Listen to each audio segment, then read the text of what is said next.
Hi, I'm Tara Kiesling here with Together We Will, Southwest Ohio, Cincinnati. We're branching out from the city of Cincinnati now. We have an interview today with Sarah Stankorb Taylor. She's running for Wyoming City Council. If you'd like to learn more about local elections, please join us on our Facebook page, Together We Will, Cincinnati, Southwest Ohio. Give us a like there and you can follow what we're up to.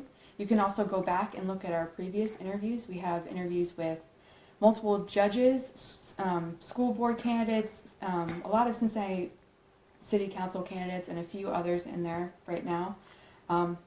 If there's an area you'd like us to focus on, by all means, please let us know. We would love to know what interests you, what you'd like to learn about. If you're a candidate running for office in the city of Wyoming, please abstain from asking questions to our candidate today. That's something we generally ask during any interview. We don't want candidates asking other candidates questions. That could be a little dicey sometimes. And these questions, I'll be asking a list of questions here that we have prepared. They came from an audience, so they're questions that were collected from a group of people that have an interest in Wyoming's City Council. But also feel free to ask a live question as well.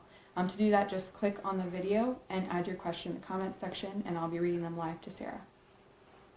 I'd like to thank Betsy, our interpreter from Cincinnati State, for being here with us today. Betsy is awesome. Probably seen her in a lot of interviews so far. Our candidate, Sarah, if you're interested in learning more about her outside of this interview, feel free to check out her website at sarah4wyoming.com. There's an H in the Sarah, and the 4 is spelled out F-O-R. It's the same handle for Facebook and Instagram, Sarah4Wyoming. Feel free to check her out on all your sites and get to know Sarah a little bit better. So Sarah's background, she grew up outside of Youngstown, Ohio. She's a first-generation college graduate. She studied philosophy and world religions at Westminster College. That's where she got her Bachelor's of Arts degree. And she has her Master's of Arts degree in ethics at the University of Chicago's Divinity School. Sarah has worked in education, workforce and skills training for women in the trades. She's support and service for people with HIV and AIDS, and in areas of environmental conservation. She currently works in an advocacy role as a volunteer. So a couple of the organizations she works with, the Junior Women's Club of Wyoming, she's a volunteer there, and she does organized service activities. She's also the head of the Green Team Parent-Student Association. Sarah told me off camera some really exciting news that she got recycling back into the primary schools here in Wyoming. Yes. Very exciting. Good for the earth. Sarah is also a full-time writer and journalist with a focus on women's issues, the environment, social enterprise, health, and social justice. Sarah's articles have appeared in a very impressive list: New York Times, Washington Post, Slate, TheAtlantic.com, and several others. She contributes regularly to CNN Money and Good Magazine. And she's also the mother of a 3rd grader and a kindergartner, so very impressive resume there. Sarah, would you like to introduce yourself in any way? Is there anything that I missed? Anything you want to expand upon? I think you got it. Okay. Yeah. All right, I'm happy to be here, and welcome to my house in Wyoming. Thank you for having us in your house. I feel like we've gotten to explore lots of different parts of the tri-state area through these interviews. So I'll just jump right into the questions. The first few will be pretty general, and then there will be some more specific issue-related questions. If you're sitting in the audience and a question pops into your head, please feel free to share it with us. Like I said earlier, just click on the video and add your question in the comment section, and we'll read them live on air. So one thing that I've learned in the last few months from helping on a campaign is that a lot of people don't actually know when the elections are. So the first question I'm going to ask Sarah is, when are your elections here in Wyoming? November 7th. November 7th. Yes. So I put that on your calendar, put a little reminder in your phone. Don't forget to vote. It's very important. It's a civic duty. Everybody should be voting. Everybody who's registered to vote. So also register to vote if you have not already.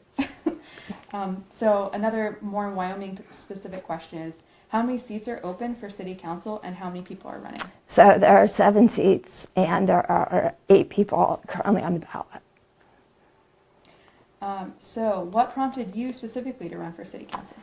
So I think there are probably 2 parts to that question, or 2 parts to that answer. as you detailed, I've kind of had a winding career path. I was born in Youngstown, went to college in Pennsylvania, lived in Chicago and Cleveland and Washington, D.C., and then I landed in Wyoming. And this is the first place that felt like home to me. We've laid down roots. Our kids are in schools here. They're at Hilltop. And I think the only memory they'll have of home is Wyoming. So I have this feeling for this city. It's like a mama bear sort of thing where I want to protect it. And I love it, but I also want to nurture it and see it grow. So that's one part. And the other part for me, I think, in the last year, a lot of us have had a chance to reevaluate what it means to be a citizen. And being a citizen is not a passive role. And I think women especially are stepping up and saying, I should be a leader in my community, my voice matters, and that's what I'm doing. So here I am, asking you for votes. Well, thank you for being here. We really appreciate it. As a member of City Council, what are your exact responsibilities to the city and your constituents? That's actually a really good question. So the structure in Wyoming is a little different from some other cities. We have these 7 members of City Council. We also have a city manager who is hired by the city, who works in the executive role over the city. So the City Council is like an advisory role. They, of course, vote and approve on budgets and oversee those matters. But the day-to-day work is the city manager. It sounds really similar to a board of trustees at a nonprofit. Yeah, very similar. How will you ensure you meet the needs of all your constituents without solely catering to your party? So, well, for one, it's a nonpartisan election, so you don't necessarily even know who you're voting for, what party they're in. But I'll say Wyoming is a little different than a lot of places. I don't necessarily know what party my neighbors belong to.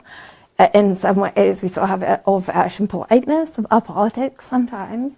And so there's a freedom in that where there are not these boundaries that happen immediately. Yeah. And really most of the decisions are not necessarily politically charged here. It's more matters of what's happening in my backyard. And so I'm here to serve you. That would be my job. And it doesn't matter what political affiliation you have. If you have ideas about our trees or protecting our environment or any other aspect of living here, that's what matters. We're all here to help our community thrive. So as an interviewer, I shouldn't ask a yes or no question, but I'm really curious, and I know it's probably, I mean, if you can expand on it, that would be good. So if you're running for city council in Wyoming, do you get endorsed by any groups in particular, or is it kind of more old-fashioned where you're really going door to door and talking to people, and you're getting endorsed by the people that you're talking to more than anything else? Yeah, as far as I know, there are not organizations in Wyoming that endorse you officially. You're gonna see me. You already saw me in the parade. You've seen me at community events. I'm going square dancing next Thursday, and I took square dancing in college, actually. So I haven't done it since college, but I'll be there. And I'm trying to be everywhere I can be, because I think that's the model of city council I want to see. I think we should be out there in the community as much as possible, because everyone's busy, and if you want to communicate with your representative, it's better if they're right there in front of you and you can talk. So other than that event, do you have any campaign events or anything coming up where you are going to be there, and if people want to talk to you, they can come up and chat you up? Yeah, absolutely. So in addition to square dancing, next Monday, the Wyoming Democrats Club is inviting folks in to give their stump speeches. So I'll be there for that. I'll be at Fall Fest, I'll be at Harvest Fest, not in a political way, just my kids will be there, so I'll be there. Basically, every fall event, I'll be there. So I'm the lady with the wild hair, you'll find me. So come say hi if you see Sarah Yeah. out and about. How prominent is the current political divide in Wyoming, and do you have any concrete suggestions for healing the political divide, if there is one? I wouldn't. It's not. No, it's not the same character of a divide that you might see in a larger city. I think because we're small, we all kind of have to lean together. But it's not as though we've been untouched.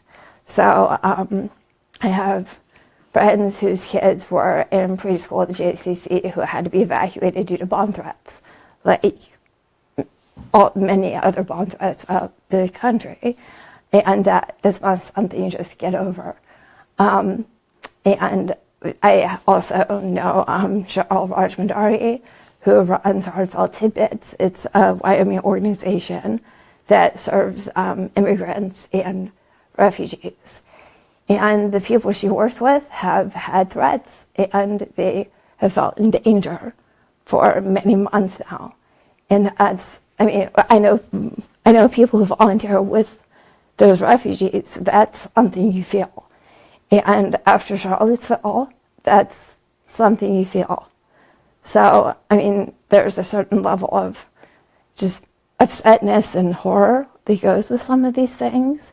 But I wouldn't say that it's dividing us, as far as I know. And if I'm wrong, let me know. But it's more just we're living it, and we all kind of have to live it together in our own way.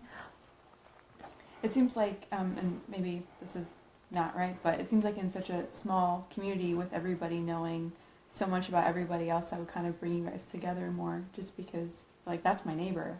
I don't want that to happen to my neighbor. Yeah, in some ways, but then, man, we can get into a good fight over smaller town matters. So, yeah. How do you want Wyoming residents to hold you accountable and communicate with you?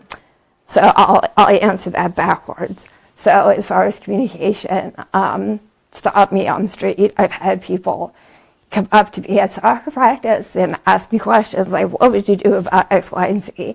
That's amazing. Do that. Talk to me wherever I am. You can email me, Sarah for Wyoming, SARAHFOR, Wyoming, @gmail.com. And if I do win a seat on the city council, pick up the phone and call me. I'm here to help you. As far as accountability, we have elections every 2 years in Wyoming. And if you don't like what you're seeing on city council, get out there and vote. Yes, I feel like the best way to create change is to know what's going on in your local elections, be educated on it, and vote. We have a question from the audience. Oh, okay. Hi. What experiences as a parent yourself will help you inform your work on city council? Oh, it's such a great question. I love that question. This is maybe a weird answer. So for me, the experience of living in Wyoming is starkly different than my experience where I grew up. We didn't have a lot of money. I was a free lunch kid. My mother told me in middle school, get straight A's or you will not leave this town. You have to get scholarships. That's it. End of story. And in Wyoming, wow. I mean, it's an expectation. These kids are going to go to college. I keep telling my kid he's going to MIT. My daughter is going to be the president. I mean, we invest so much energy in our children here.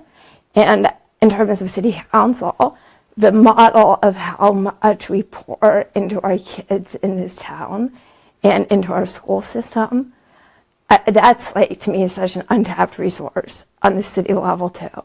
And so for me, engaging in that and kind of swinging open the doors in the same way that the schools welcome this massive amount of volunteerism that we have here, doing that too on the city level and showing people, we want you here, we want your ideas, come help. That's a good answer. What is your plan to move the city forward? So I think that the crux of my plan is sustainable growth.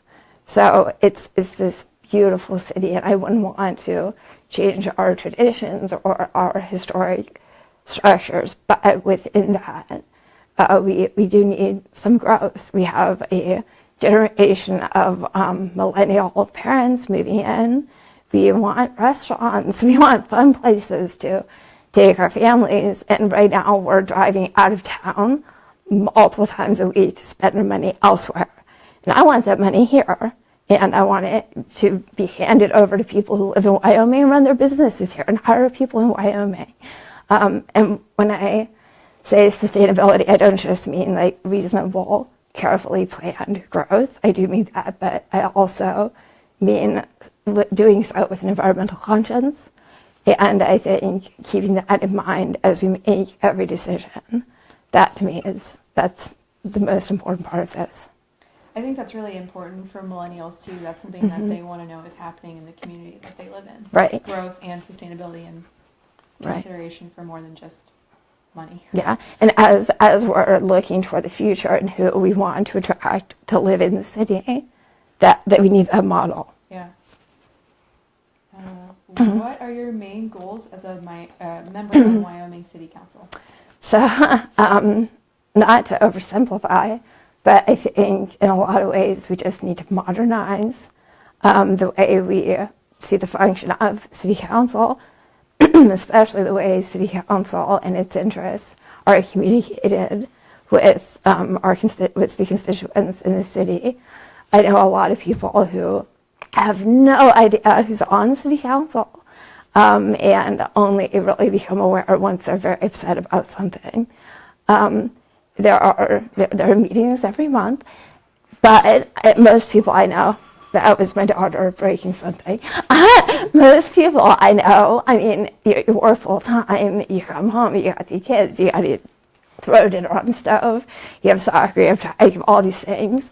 You're not taking time every week to look at the city website, to click on a link, to read a PDF.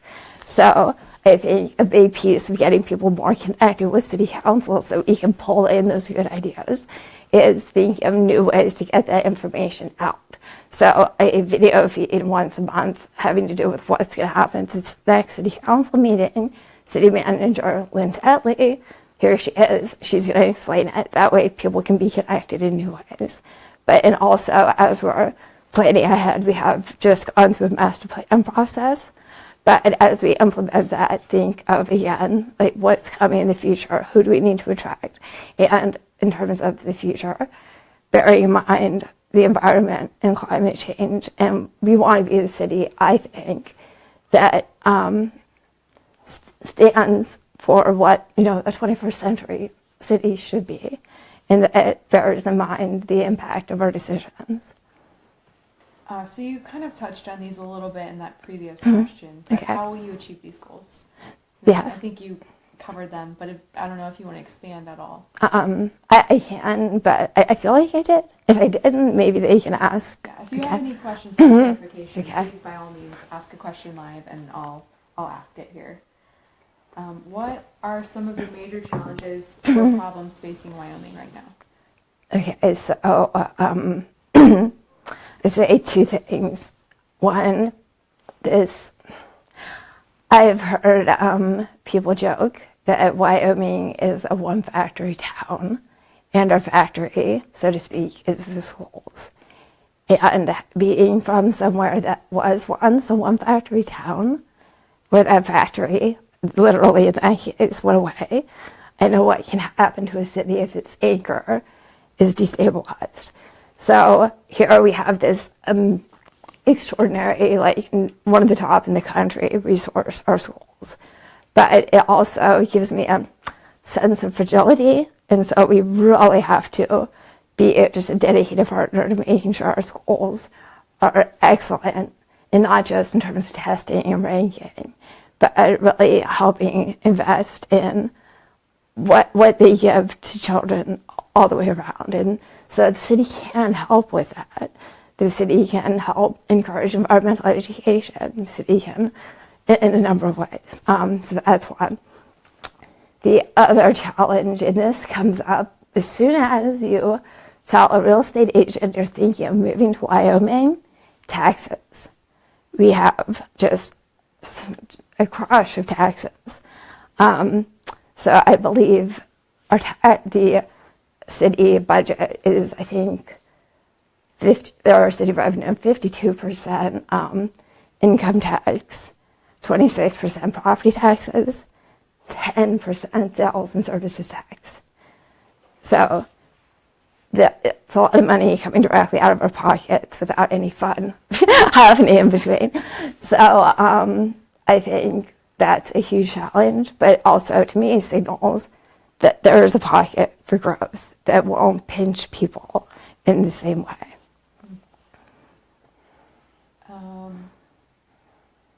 This question again is kind of more of a follow-up. Sure. So let me know if you feel like you've answered it, and we can move on. And what will you do to address these issues? So I think with the schools, just more careful partnerships, and I think connecting with people in the same way that like the PSA is so involved with the schools. And with taxes, again, that goes back to growth of our business district. We need money to come from somewhere else. And in some ways, I think the way our taxes are structured, it hurts our diversity. There are a lot of people that just can't afford to live here.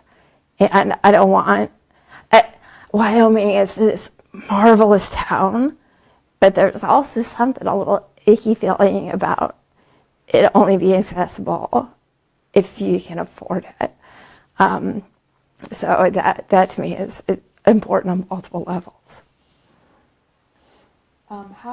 Okay, so this is a big question. I'm going to break it up a little bit. Okay. So it's going to be really similar from the get-go, but it's more of an issue-based question. Okay.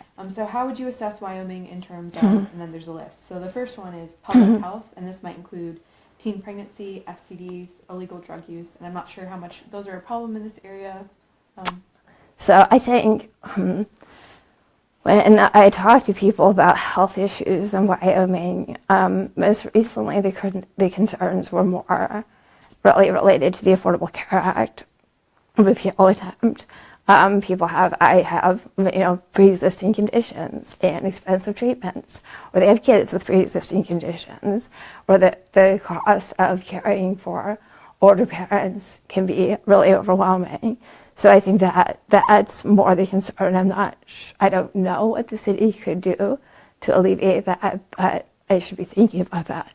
I will say a lot of times we tend to think of Wyoming as sort of a bubble. And I think if anyone from Wyoming is watching, they say, but we're not. And there's an opioid epidemic in all corners right now. And just because we live in a beautiful city, that doesn't mean we're safe. So I think there's a responsibility to start talking about that. And if that does start to hit here, how we'll deal with it and be proactive and see what we can do in advance. So how would you assess Wyoming in terms of public safety, so property destruction, theft, domestic and gun violence? So it's actually a very safe city. We have recently, and we had a safety meeting in our neighborhood Tuesday with Police Chief Rusty Herzog just around the corner, because we recently had 2 carjackings on a road just around the bend, which for Wyoming, that just does not happen here. So that has a lot of people really nervous.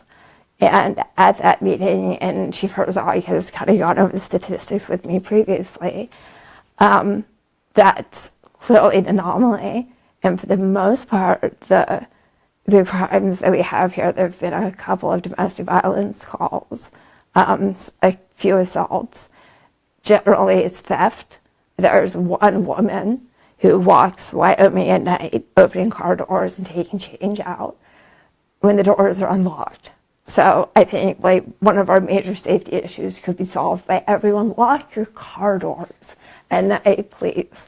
And that would help, because she doesn't damage the door. She just opens it, takes what she wants, and leaves. And from what Chief Herzog described, she also may have maybe an addiction issue. There's a reason why she's taking this money. So don't don't make that worse. And he also, a few times ago when I met with him, we looked over just the number of phone calls, and people here have to call the police. And he showed me the number of phone calls, and I said, what are the majority of these phone calls? And they're most often about deer and coyotes. So that, though we did recently have some scary incidents, more often that's not an issue here.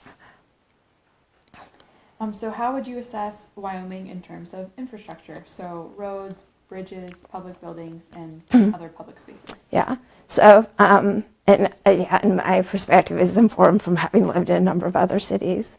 Our streets are in great shape. Our city buildings are older, and we're about to have a renovation at our civic center. So that will be a welcome change to most people. Some people are not happy about it. But I think as we move forward, we need to keep updating your buildings. And what I would like to see is some focus on, how do we make sure we're as energy efficient as we can be, that saves those tax dollars.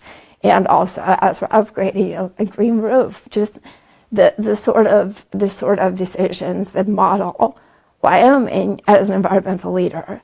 And I think we can be that. Accessibility is an issue with older Yes. buildings too that Yes. need updating. Yeah, and that's actually part of our civic center update. The men's room is down a flight of stairs currently. So after the upgrade, men will be able to use the restroom. More easily? Yeah, more easily. So how would you assess Wyoming in terms of public services, including public transportation? So public services, if you don't live in Wyoming, I'm sorry, I'm going to sound like a commercial right now. I've never experienced anything like this.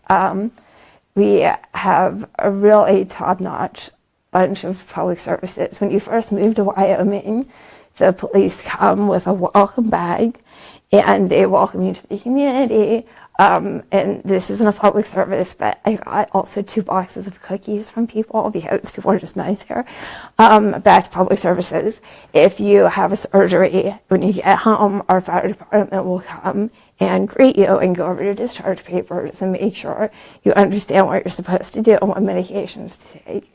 Our police, if you request it, are happy to keep a spare key on file for you, just in case you get locked out of your house, or if you have to make a call and they have enough time that they don't want to damage your door, they can get the key.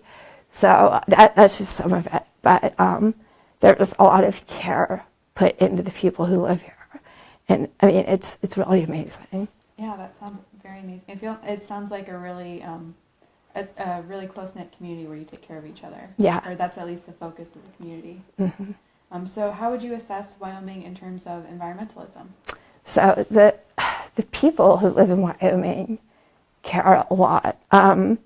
We are usually one of the top cities in the area for recycling. So individually, we do our part. But again, I feel like as we're moving forward, doing work on a city level that represents that makes it more visible, that shows this is one of our main interests, that's really important.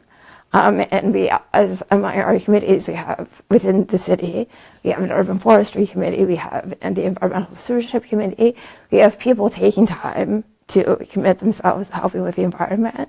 So I think just the more we can mobilize those people, the better, because there's a will for it. Yeah, you also have a city council candidate here who got recycling back into primary school. That's true. Awesome. That's true. That's really cool that you cared enough to do that, and it was something you wanted to work on. Well, with that, I mean, my son just kept bringing garbage home because he was appalled there was nowhere to recycle it.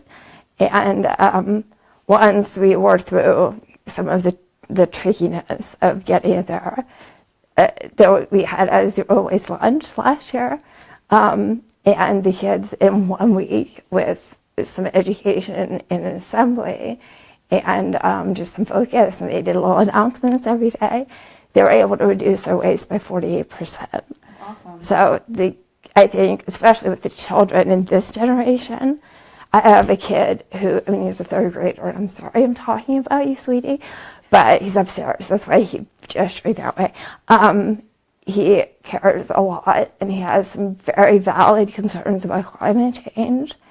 And our generation has a huge responsibility, because I don't know what the generation is going to face, but I know when we were kids, we were the ones coming home saying, you know, we heard about this hole in the ozone. Mom, Dad, like, quit using hairspray. What are you doing? And Mom, Dad, we should be recycling.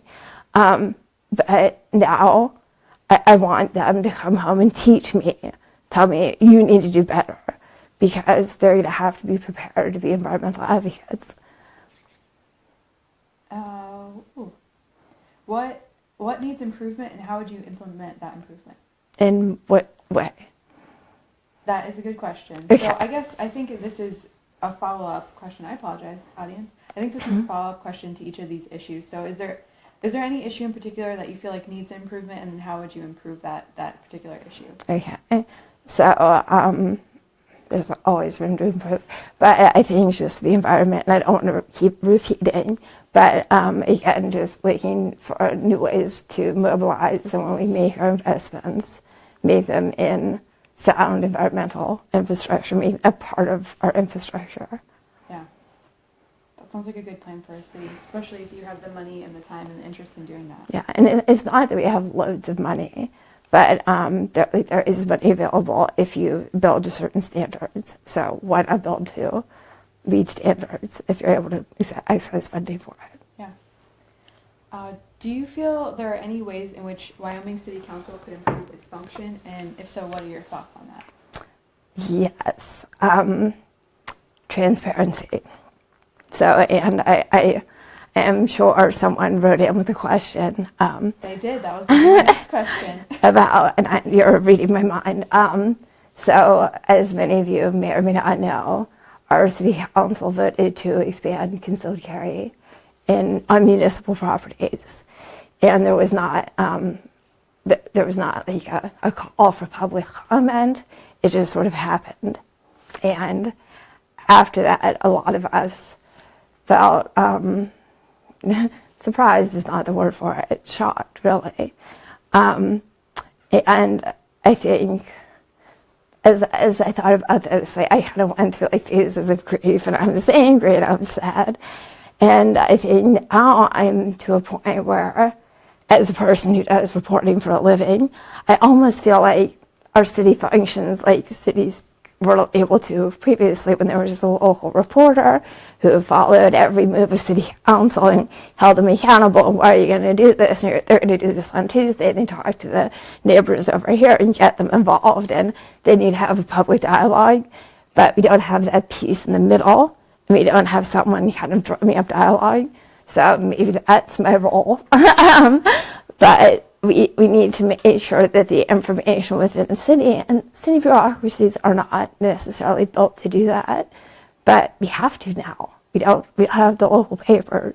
I mean, even the Cincinnati Enquirer, which covered the story, and that's how most people found out. But it took a while, and they don't cover every issue in Wyoming.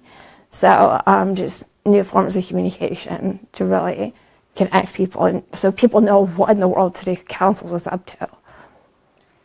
Yes, and unfortunately for some politicians, unfortunately for the general public, there are more people that are paying attention now and are not going to let that stuff slide. Yeah. Or go unnoticed anymore. Do you feel there are any ways in which Wyoming City Council could? I just asked that. Sorry. Do you feel the Wyoming City Council could improve the way it works with the community? If so, how?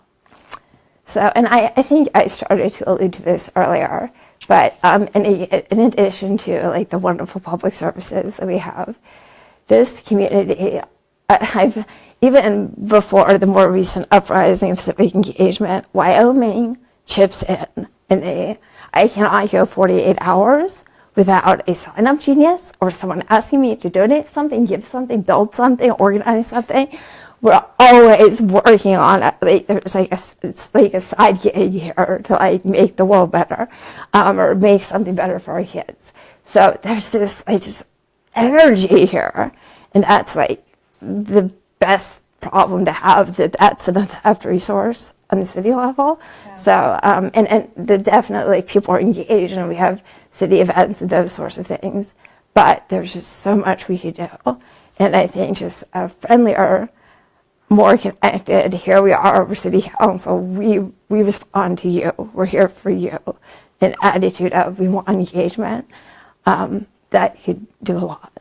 Yeah, it sounds like you are, like you said earlier, missing that in-between piece where there's the connection between community and city council. Yeah. Does the city of Wyoming, so we're going to move more into specific issue questions right now. Does the city of Wyoming have any plans to install permanent restroom facilities at some of the parks? If not, has the option been explored? It's challenging during sporting events at Chisholm, Hilltop, and possibly others when there are visiting teams and no restroom facilities.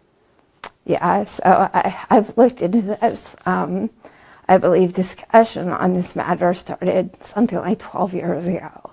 So we have kids who were in kindergarten when this was a problem, who are now seniors, playing on these fields. And it's embarrassing. I mean, we're Wyoming, we have like these amazing schools, and you come here to play your sports, and sorry, there's no bathroom. That doesn't make sense. At the same time, though, I believe there at the next committee of the whole, there will be discussion about this, but a proposed restroom, I think just at Hilltop, which is one of the schools with a softball field, would cost $275,000. So the issue is there have been porta potties at one point, but the neighbors didn't like looking at the porta potties, and I get that. I wouldn't want a porta potty right outside of my house either. And I think for so long it's been porta potty, build this giant expensive bathroom, and then we'd have to do it at all the other parks.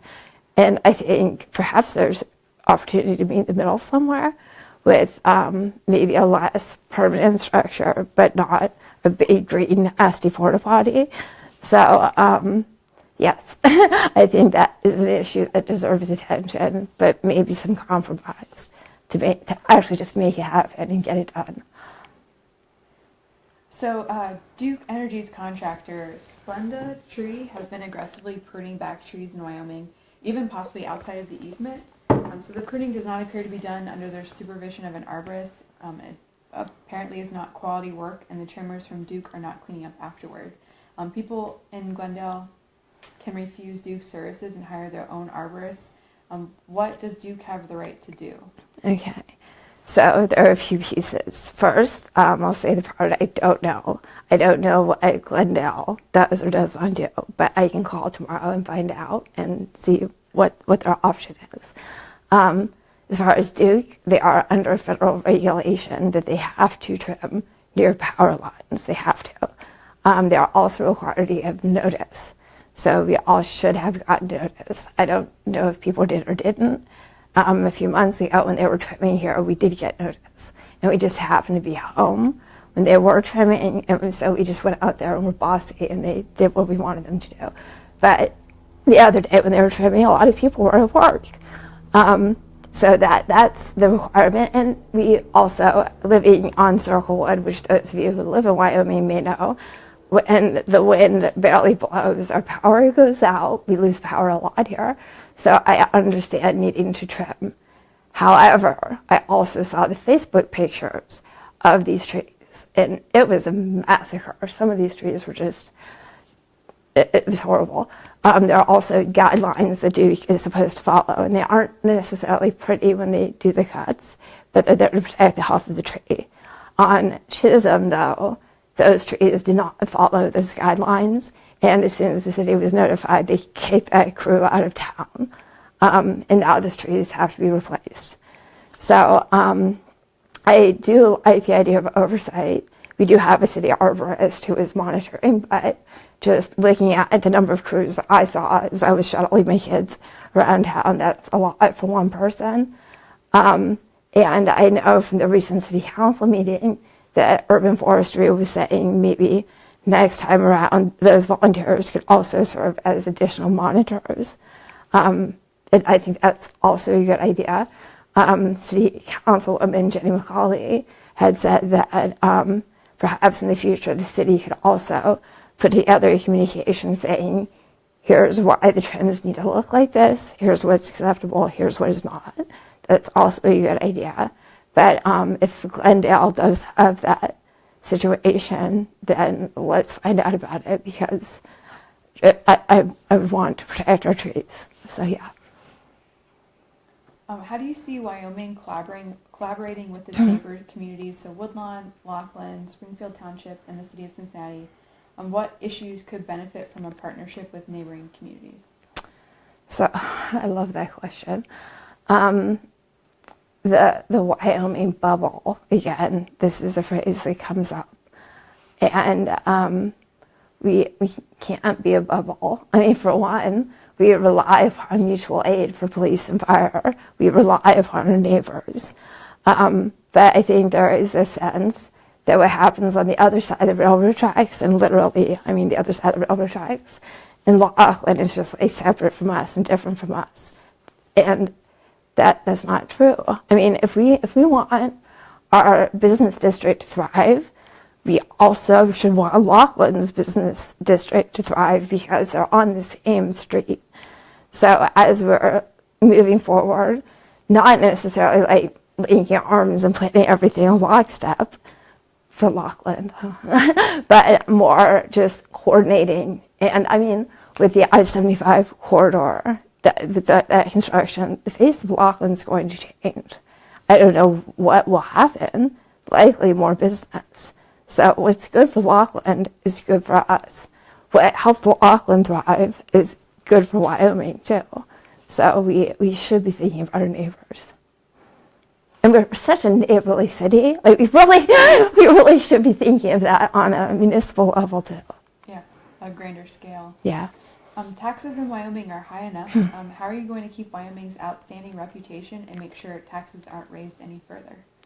Yeah, so this issue, and I know I talked about it a bit earlier, this is something that really worried me with our most recent school levy, and I kept being, sorry, the annoying lady in the back raising my hand, because as much, I mean, I voted for the school levy, I will support the schools, but I heard a lot of people raising pretty valid questions and saying, when's it going to stop, and I can't afford it. And our levy, I mean, it won.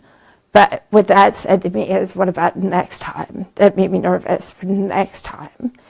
And I think really we need, as a city, to be thinking about how will we continue to fund all of these services, how will we continue to fund the schools, and the schools will need upgrades eventually in the future. How do we do that? And we need other sources of revenue, not just squeezing people with more out of their income or property taxes. So, well, not for the schools, but just to maintain our city. So again, it goes back to finding places where people can spend their money and buy things and go out to eat, and use their money that they're spending elsewhere and spend it here. Recently, Wyoming decided to eliminate their community garden to expand the bike route. While other groups wanted their projects done, both felt as if their opinion wasn't weighed, in particular the community garden group. So moving forward on issues that come up, such as these that impact two or more sides, how do you propose to work toward a resolution? Yeah. So, and I've heard from a few of the community gardeners. So this garden, and I'm not myself a gardener.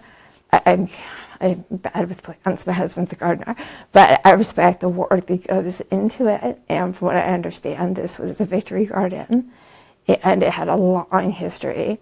And this year's crop, they didn't even get to harvest. There had been, I think, a proposal a decade ago initially to move the bike path, and it just took that long to get the money. And somewhere along the way, the people who had been around at the beginning weren't there anymore. And so there was, I think, a communication breakdown again. So we have a theme here. So I think when there are clearly two parties, a public forum is a good idea. And someone, and it's probably not a fun role, but to be in a mediation role, where, okay, you have this list of interests, you have this list of interests, how can we make this work? And of course, you know, someone may not end up happy, but at least they know what's going to happen, and they have time to get organized with the people who share their interests. and maybe we can make it so everyone is happy, but just more involvement in the process. So we're coming up on our last couple of questions here. So if you're sitting in the audience and you have a question for Sarah, please submit it now. We have just a couple more left, and then we'll be wrapping up this interview today. So Sarah, what Yes. Is your view on historic preservation for the city? And you've kind of touched on this a little bit in previous questions. That's a fun one. I actually have Wyomingopoly open on my dining room table right now. My son and I are mid-game, which was put together by the Wyoming Historic Society, and it's awesome. So I think we need to protect our historic structures. We have some beautiful old homes that people put a lot of energy into preserving. But I don't know, it's a city with so much character and so much history. I feel like we can have more fun with it. So when my son and I were playing Wyomingopoly, there was like a little insert that has pictures of old Wyoming. And I feel like with what we have here and the interest in the history of our community, we could do maybe an annual historic walk, and people could dress up like characters in the history of Wyoming to kind of bring it alive and make it something so the community can see, okay, this building I drive past every day, here's who live here, and here's why it's important to the people that are here now, and here's why there's so much energy put into protecting it. I'd like to see that. It seems like the kind of city where that would fit in really well with how the city is too. Yeah. So many people feel that schools dominate the agenda in Wyoming. So while they need to continue to be a high priority, what else needs to find space on the radar to help Wyoming remain a well-rounded, desirable community? That's a terrific question. And I think it goes back to just the challenge of having the schools be so important. The only people who live in Wyoming are not people with children or children. There are a lot of people who spend their lifetimes here, who maybe raise their kids here and then still live in Wyoming. There's a joke that when the youngest kid's graduation sign goes into the yard, a couple months later the for sale sign goes up because it's so expensive to live here. Yeah. And that's not always the case. A lot of people fall in love with the city itself and they want to stay here, and I'm glad they do. So as we're moving forward, I think having a housing stock that is attractive and the condos and places that are within walking distance of a couple of amenities or parks, somewhere you can go out where maybe your kids are out of the house, but you want to remain in Wyoming, but you don't want to live in a house that has 4 or 5 bedrooms. So thinking through how we can make a space for that too. And frankly, for me, for very selfish reasons, my parents don't live near me. It would be very nice if there was a place where they finally decide they are willing to move, that they can come here and live comfortably and kind of experience what this city is like. So if you'd like to learn more about Sarah, she's running for Wyoming City Council. Her website is Sarah with an H for FOR Wyoming.com. And you can also find Sarah for Wyoming on Instagram and Facebook. I'd like to thank you, Sarah Stankorb Taylor, for having us in your home today for this interview. And I'd like to thank Betsy, our interpreter here. Thanks. Sarah, do you have anything you'd like to say in conclusion? Just please, if you see me out and about, talk to me. I think the surprises of running for city council has been just how many people are excited by someone with a couple of new ideas. And sometimes they don't even care what my ideas are. They're just happy someone cares enough to be excited about this. So just please keep talking to me. A lot of you have lived here much longer than I have. You know the city inside and out. Tell me what you think. Tell me what you think city council should be doing. I love living here, and I'm just really grateful to be part of this community. So thanks, everyone. Remember, the election day is November 7th, so put it on your calendar, and we thank you for joining us tonight. Okay, thanks.